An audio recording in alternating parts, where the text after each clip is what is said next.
Recently I purchased a couple of cheap 365nm flashlights, or torches as we call them here in the UK, from AliExpress. I was rather dubious as to how well they'd work, but they were cheap enough that it wouldn't be a big loss if they turned out to be useless. I was also encouraged by them selling both 365nm and 390nm versions, as surely they wouldn't actually both be just visible light but marketed as ultraviolet, as otherwise why would they offer the two different versions? The two flashlights I bought were the AloneFire SV62 365nm and the AloneFire SV108. And I'm comparing against the UV flashlights I already own, which are the Convoy S2+, the UltraFire WF-501B, and an old cheap one that I got. The main thing that I use a UV flashlight for is just to aid focusing my camera lens when taking UV photos. I don't like using UV flashlights as the light source for the actual photos, because the range of UV light you get from them tends to cover a limited band around 365nm, rather than the wider range of UV wavelengths that you get with sunlight or xenon flash. The beam of light also tends to be very concentrated, giving a spotlight effect. Of course, you can move them farther back, but then you get a large drop-off in light. You can also use them for UV-induced visible fluorescence photography, assuming the light is pure UV and you don't have any ambient visible light. In the following tests, the photos were all using my full-spectrum converted Canon R5 with an RF to EF drop-in filter adapter and the Nikkor 63mm f3.5 lens. For the UV photos, a Barda-U filter was placed behind the lens in the drop-in adapter, and exposure settings were f5.6, 2 seconds shutter speed, and ISO 100. The UV photos are of my UV colour checker. For the visible light photos, a Fokker UV IR cut filter was placed behind the lens in the drop-in adapter, and exposure settings were f5.6, 1/4 second shutter speed, and ISO 100. The photos are of a piece of PTFE which does not fluoresce on a card background. The purpose of the visible light photos is to see how much visible light the flashlight outputs, and also to look at the pattern or distribution of the light.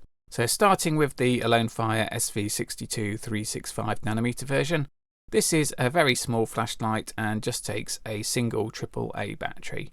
It has dark glass on the front, probably ZWB2, designed to block visible light from the LED.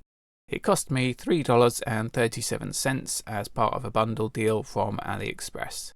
Surprisingly, it actually seems to give a pretty decent result in UV.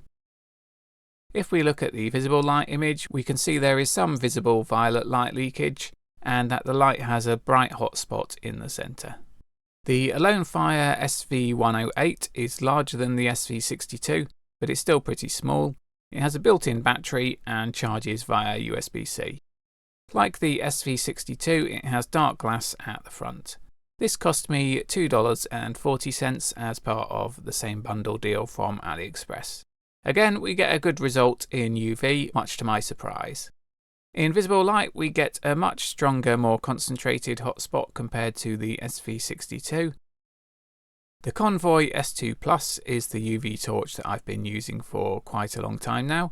This purportedly uses a nichier 365nm UV LED, which at the time I bought this was far better than most of the other UV LEDs. It has a clear front glass. It takes the standard 18650 lithium-ion battery. I think I paid around £25 for the flashlight from Banggood, but this was quite a few years back now. This gives a good result, but it is actually not quite as bright as the much smaller and cheaper AloneFire flashlights.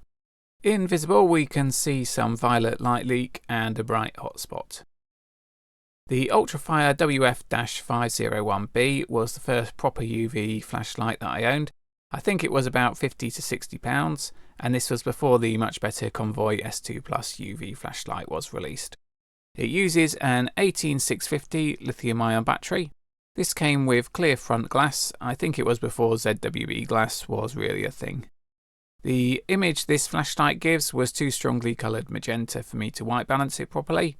We can see it does not do a good job, and the ZWB1 filter is very dark. This is probably a 395nm flashlight rather than 365nm.